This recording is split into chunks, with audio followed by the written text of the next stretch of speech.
자, 프롤로그에 이어서 목차를 한번 보겠습니다. 머릿말, 람보르기니 예언이 실현되다. 일단 람보르기니, 이꼬르 부자와 같은 이미지가 연상이 되죠. 참 단어 선택을 잘 한 것 같고요. 프롤로그, 부자가 되는 길에는 지름길이 있다. 여기서 말하는 지름길, 그 길은 공식을 의미하고 있어요. 1장에서는 부자 되는데 걸리는 시간 50년, 맙소사.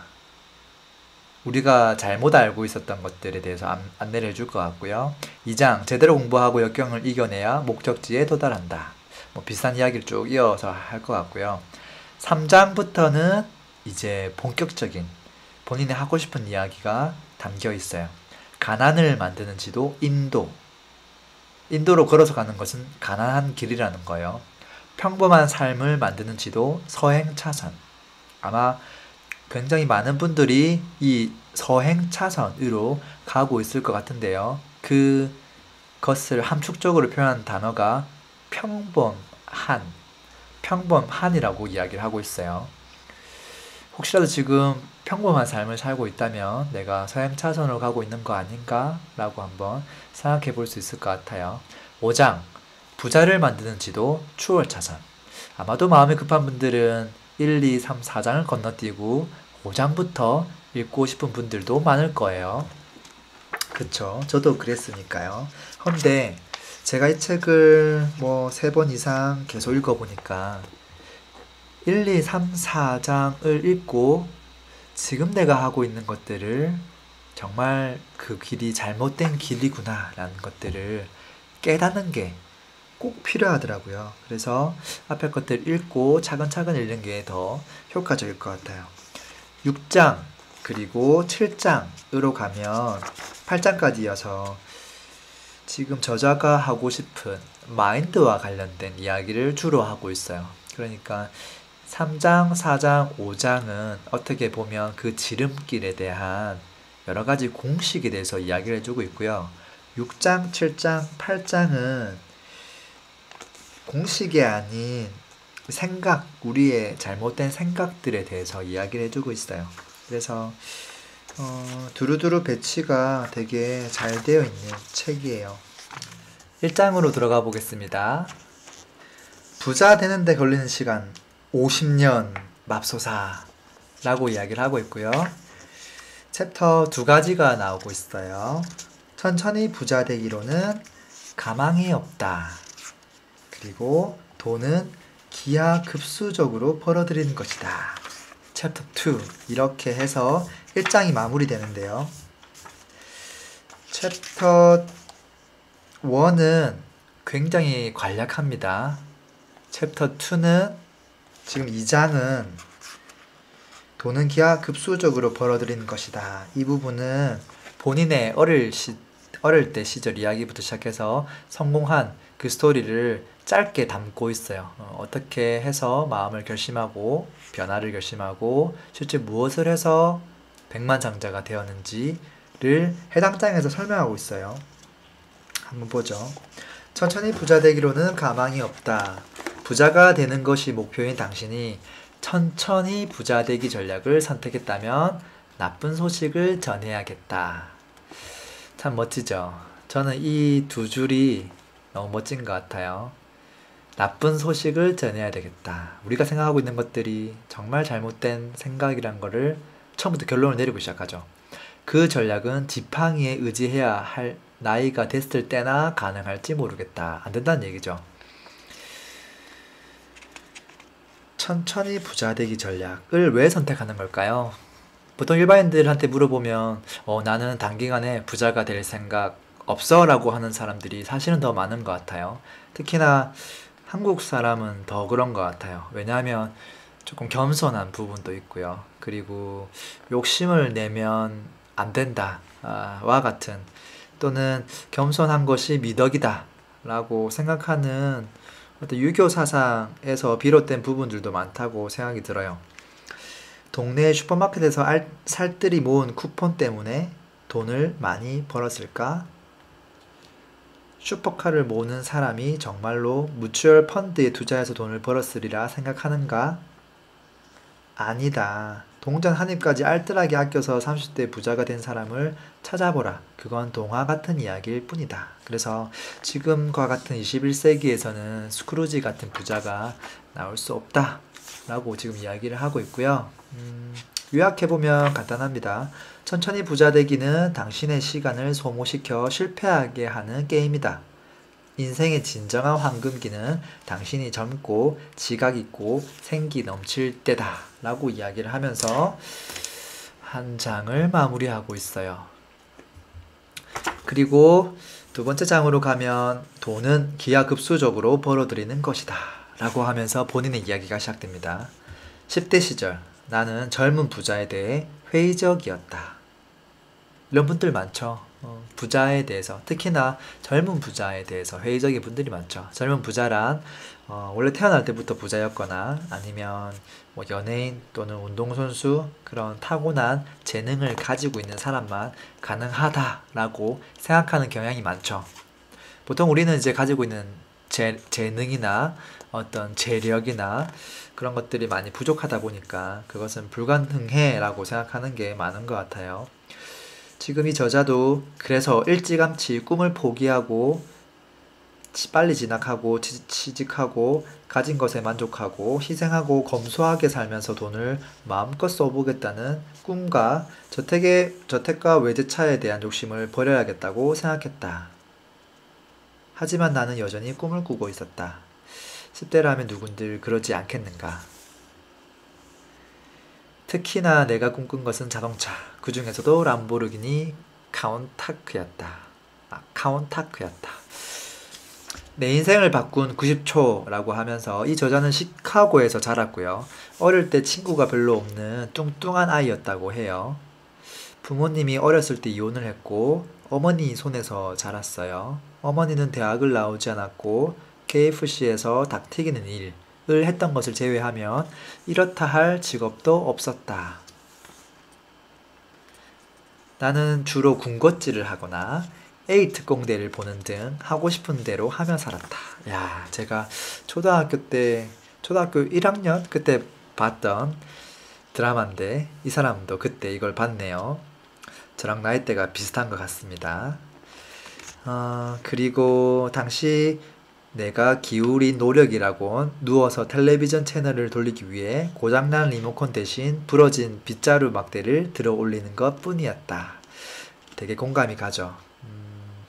그러다가 아이스크림 가게에 갔을 때 람보르기니 차량이 주차되어 있는 것을 발견하게 되죠. 그러면서 저 차에서는 어떤 사람이 내릴까 하고 봤더니 되게 나이 든 사람일 줄 알았는데 25세쯤 되어 보이는 젊은 청년이 청바지에 약간 큰 셔츠를 입고 내린 거죠. 야, 저 남자는 뭐 복권이 당첨된 걸까? 아니면 유산을 많이 물려받은 부잣집 자식일까? 아니면 운동선수이거나 그러면서 그래, 저 사람은 운동선수일 거야 라고 결론을 지었다고 해요. 그런데 갑자기 이런 마음이 들었다. 저 남자한테 직업이 뭐냐고 직접 물어보면 되잖아.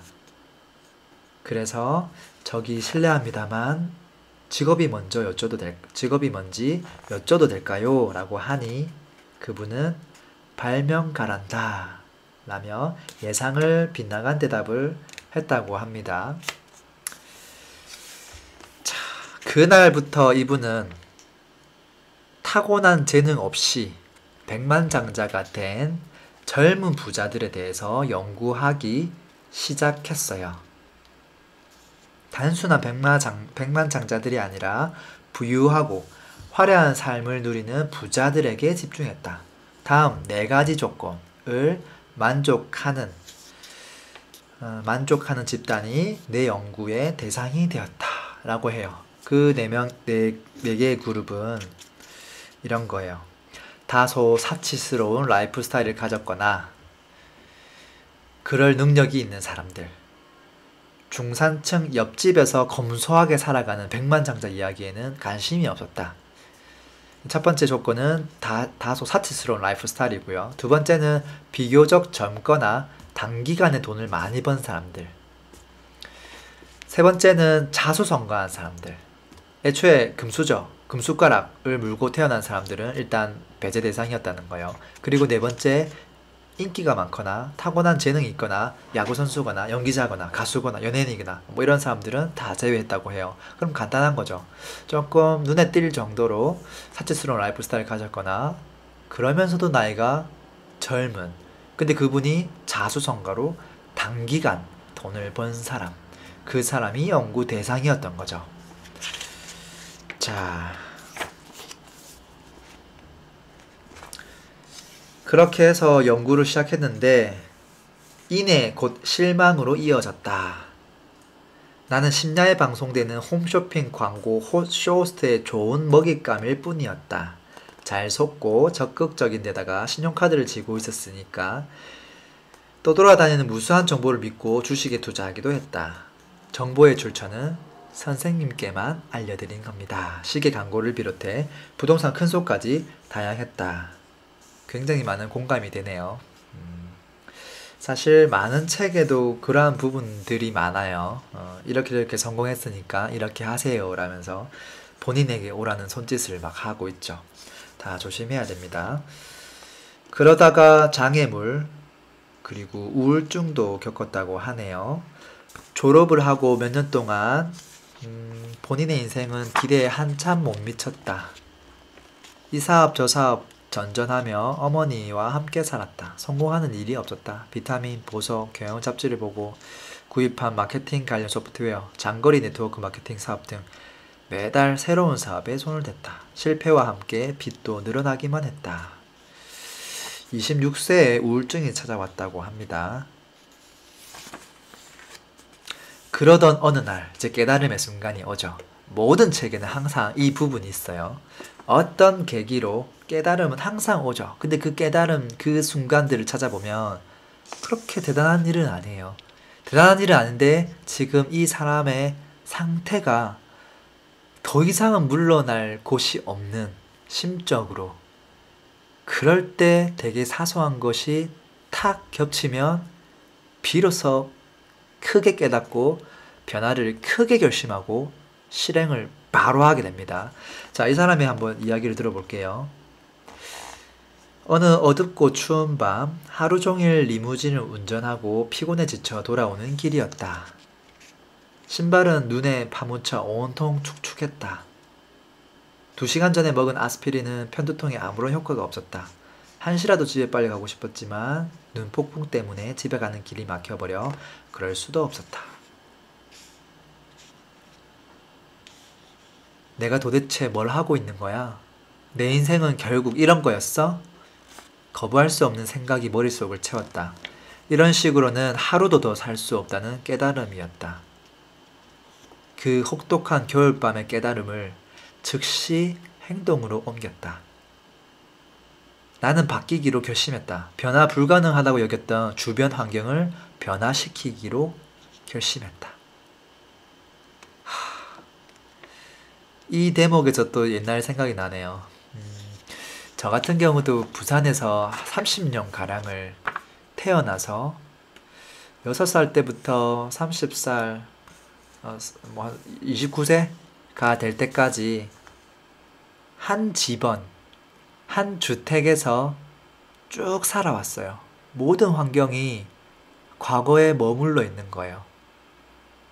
부모님 밑에서 큰 변화를 줄 수가 없었고, 뭔가 이 집을 벗어나고 싶다는 생각은 들었지만 그것을 할 수 있는 여건이나 나이 뭐 그런 것들이 되지 않았어요. 네, 그러다가 저 같은 경우는 이직을 결심하면서 다른 지역으로 제가 지원을 해서 가게 됐어요. 아마 제가 그렇게 하지 않았다면 조금 더 큰 변화를 맞이하기에는 어려웠지 않았을까 싶어요. 그래서 이 저자 같은 경우는 어떻게 하냐면, 힘이 지금 단순히 어디로 가야 될지 몰랐지만 어디든 상관없었다. 그 즉시 나는 힘이 솟는 것을 느꼈다. 변하겠다는 결심은 빠른 속도로 나의 한심한 인생을 희망과 약간의 행복으로 채우기 시작했다. 단순히 다른 곳으로 이사 가야지, 나 혼자 독립해야지, 이것을 결심한 것만으로도 지금 막 힘이 솟는 거예요. 그리고 그 변화하겠다는 그 결심 자체가 그동안 나의 한심했던 인생이 희망과 약간의 행복으로 채워지기 시작했다고 해요. 이거 자체가 사실은 큰 변화라고 볼 수 있죠. 지도를 쫙 펼쳐서 내가 중요시하는 요소들을 고려하여 5개 도시를 골랐다. 아무 제약 없이 고를 수 있다면 내가 살고 싶은 지역은 어디지? 라는 마음으로 결정했다고 합니다.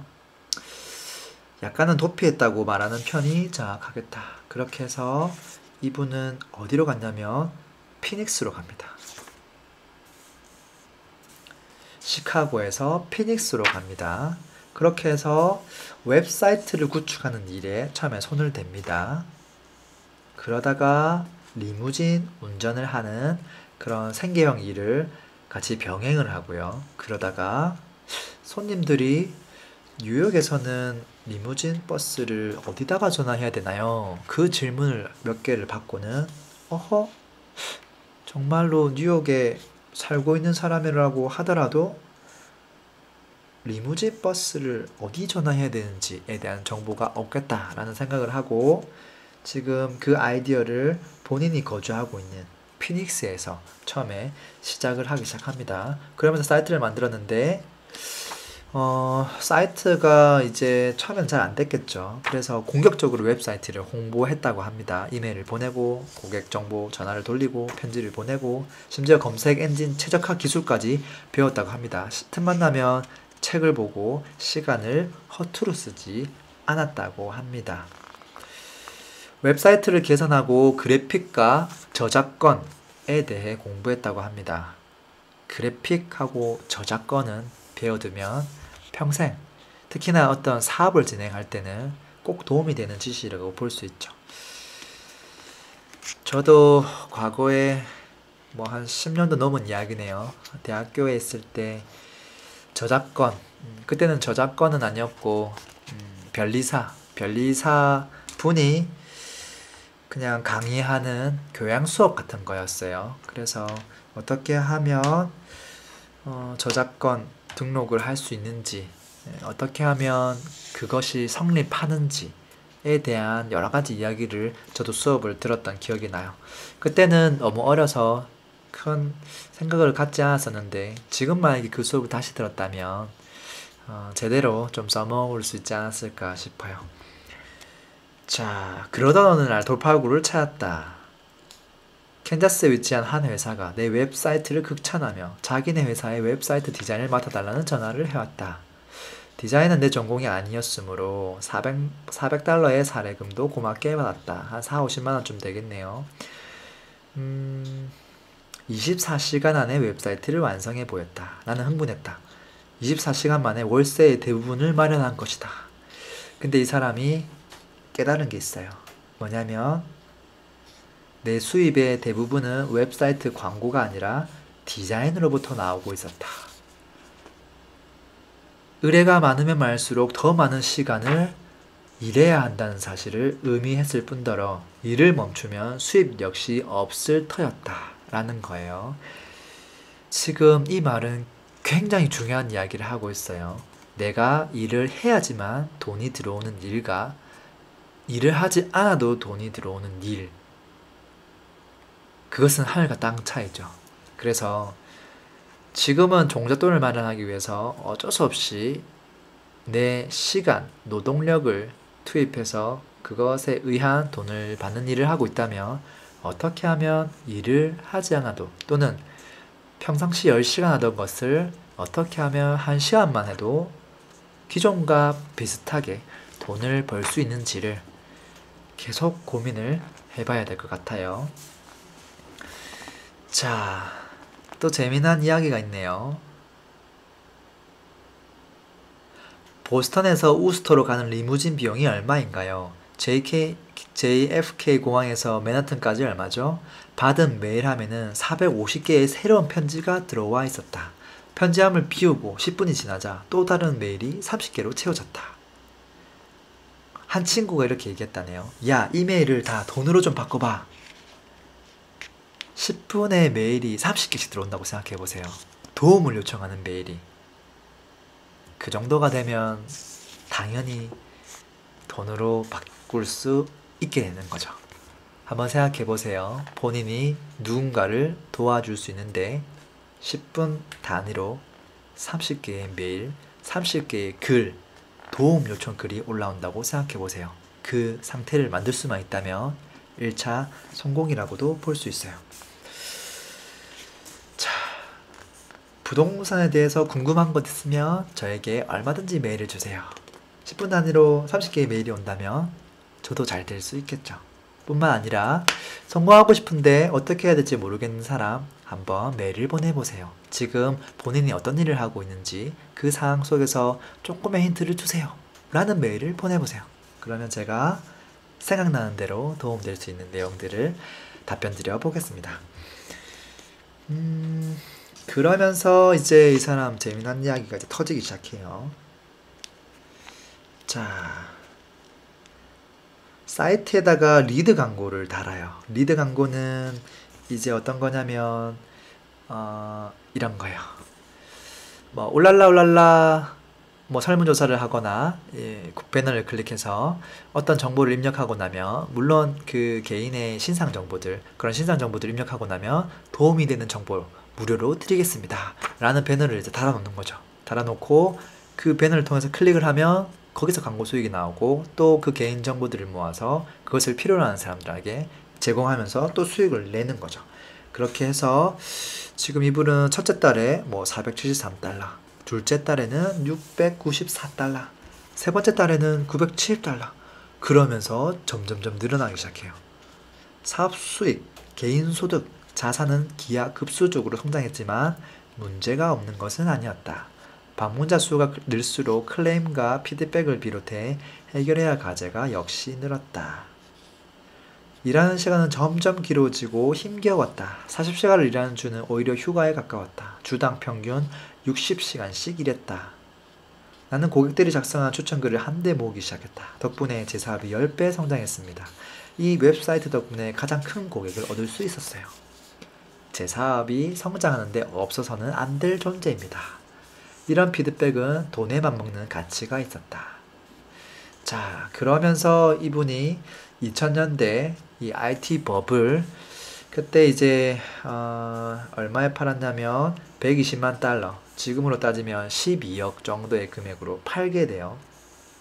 그러다가 나중에 이게 큰 돈이라고 생각을 해서 팔았는데 세금 내고 쓸데없는 스톡 옵션 뭐 하고 하니까 또 잘못된 곳에 투자를 해서 결국은 나중에 닷컴 열풍이 잦아들고 나서 본인 수중에 남은 돈은 30만 달러 정도, 대략 한 3억 정도라고 해요. 그러면서 정보기술의 거품이 붕괴했고 나중에 본인이 그 판 회사가 수익이 나고 있었지만 그 회사의 경영주체 이사회에서는 지금 파산에서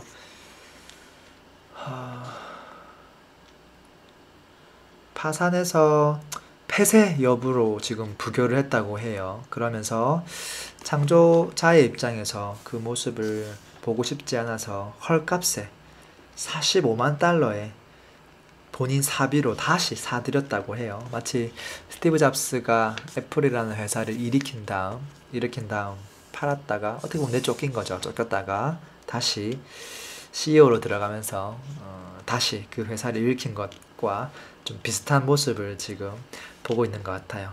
자, 이렇게 해서 새로운 욕심이 생겼다. 회사를 번창하게 만들자는 욕심. 그러면서 돈이 열리는 나무를 탄생시키게 돼요. 18개월 동안 한 차원 업그레이드 시키는데 힘을 쏟았다. 나는 점점 더 적은 시간을 일에 투자했다. 어느 순간 하루에 10시간이 아니라 1시간만 일하고 있었다. 그래도 돈은 들어왔다. 라스베이거스로 날아가 흥청망청 도박을 즐겼지만 그래도 돈은 들어왔다. 한 번은 나흘간 알아 누웠지만 그래도 돈은 들어왔다. 한 달을 주식을 사고 파는데 보냈지만 그래도 돈은 들어왔다. 바로 그때 나는 내가 이룬 것이 무엇인지 깨달았다.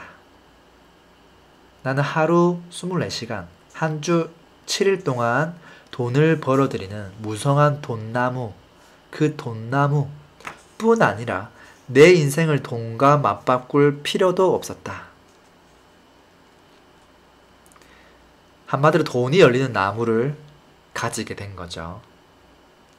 수익도 창출되는데 내가 많은 시간을 투입할 필요조차 없는 거죠.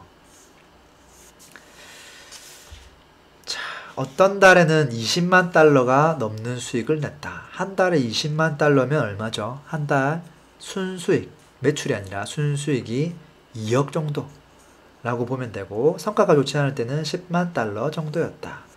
보통 사람들의 연봉에 해당하는 돈을 2주 안에 벌었다. 나는 사람들의 레이더망에 걸리지 않도록 낮게 날아다니며 유명세를 피했다. 이것도 참 괜찮은 전략인 것 같아요. 유명세를 피했다. 유명해지면 피곤해지는 일들이 되게 많죠. 자, 그리고 나서 이분은 그 사업체를 결국은 팔게 됩니다. 330만 달러에서 790만 달러에 이르기까지 다양한 제안이 들어왔다.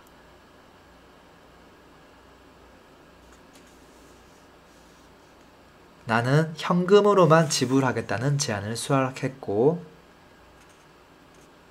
330만 달러에서 790만 사이 그 제안을 받아들였다. 단 10분이 걸렸을 뿐이다. 만약에 330에서 790만 달러라고 보면 그 중간 정도인 500만 달러에 만약에 팔았다고 하면 한 50억 정도에 판 거라고 볼 수 있어요. 매달 수익이 10만, 20만이 나는데 그것보다 한 20배에서 50배 정도로 판 거죠. 적당하게 팔았다고 생각이 듭니다. 근데 50억이란 돈이 뭐 진짜 엄청나게 큰 금액은 사실은 아니지만 그래도 단기간 내에 만든 결과로는 상당하다고 볼 수 있죠. 자, 이렇게 해서 지금 저자의 어린 시절부터 성공하기까지 스토리를 볼 수 있어요. 아마도 굉장히 쉽게 돈을 벌었다고 생각할 수 있지만 혼자서 그 사이트를 만들어가고 또 그 사이트를 팔았다가 다시 매입해서 그 성장할 수 있도록 뭐 일주일에 60시간 일하면서 뭐 다른 모든 것을 포기하고 뭐 밥 대충 먹고 또는 뭐 코딩 그리고 컴플레인 이제 그런 것들에 스트레스 받았을 것들이 짐작이 됩니다. 많은 사람들은 그런 부분들은 관가하고 결과론적인 것들만 보는 경향이 강한데 그런 부분들을 조금 세세하게 봐야 되지 않을까 싶어요. 아마 뒤에도 그런 이야기들이 아마 나오고 있을 것 같아요.